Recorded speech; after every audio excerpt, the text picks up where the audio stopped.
Assalamualaikum warahmatullahi wabarakatuh.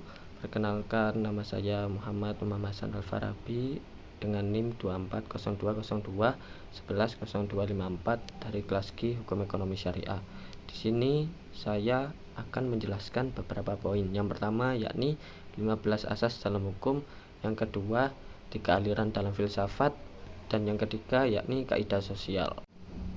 Yang pertama adalah 15 asas dalam hukum. Dalam ilmu hukum terdapat beberapa asas atau prinsip dasar yang menjadi fondasi dalam pembentukan dan penerapan hukum.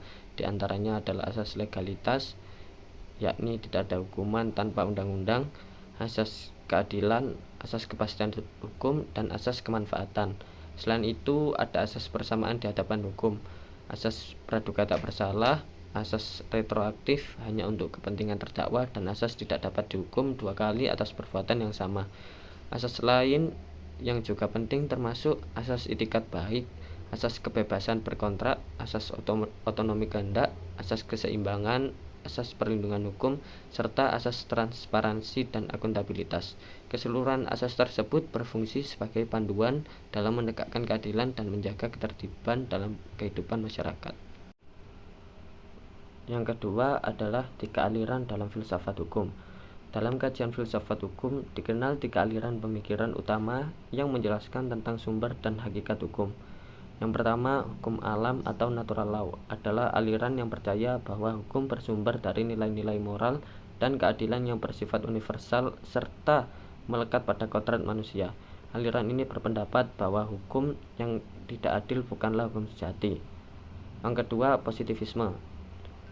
Hukum berpandangan bahwa hukum adalah produk dari keputusan formal lembaga yang berwenang tanpa memperhatikan aspek moral. Hukum dipandang sebagai peraturan tertulis yang sah dan harus ditaati karena dibuat oleh negara. Bagi positivis, hukum itu netral, baik atau buruknya tidak jadi ukuran. Yang ketiga, realisme hukum muncul sebagai kritik terhadap positivisme yang dianggap terlalu teoristis. Aliran ini menekankan bahwa hukum bukan hanya teks atau norma, tetapi juga apa yang benar-benar terjadi dalam praktik, terutama dalam putusan-putusan hakim. Hukum dipengaruhi oleh kondisi sosial, ekonomi, bahkan psikologi aparat hukum.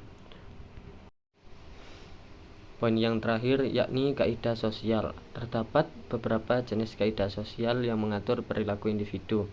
Yang pertama yakni kaidah hukum. Kaidah hukum merupakan aturan formal yang dibuat oleh negara dan bersifat memaksa, dengan sanksi tegas jika dilanggar. Contohnya seperti undang-undang, peraturan pemerintah, dan keputusan pengadilan. Pelanggaran terhadap kaidah hukum dapat dikenakan hukum pidana, perdata, atau administratif. Untuk yang kedua yakni kaidah susila. Kaidah susila bersumber dari hati nurani dan nilai-nilai moral dalam masyarakat.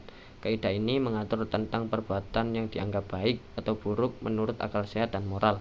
Misalnya berlaku jujur, tidak mencuri, atau tidak berbuat curang. Pelanggaran terhadap kaidah ini tidak menimbulkan sanksi hukum, tetapi bisa menimbulkan rasa bersalah atau penyesalan dalam diri seseorang. Untuk yang terakhir yakni kaidah kesopanan. Kaidah kesopanan bersifat lokal dan dipengaruhi oleh adat istiadat suatu daerah. Kaidah ini mengatur tentang tata cara pergaulan yang baik dan sopan, seperti cara berbicara kepada orang yang lebih tua, berpakaian pantas, atau tidak memotong pembicaraan. Jika seseorang melanggar kaidah ini, ia mungkin akan mendapat celaan, dipandang tidak sopan, atau dikucilkan oleh lingkungan sosialnya.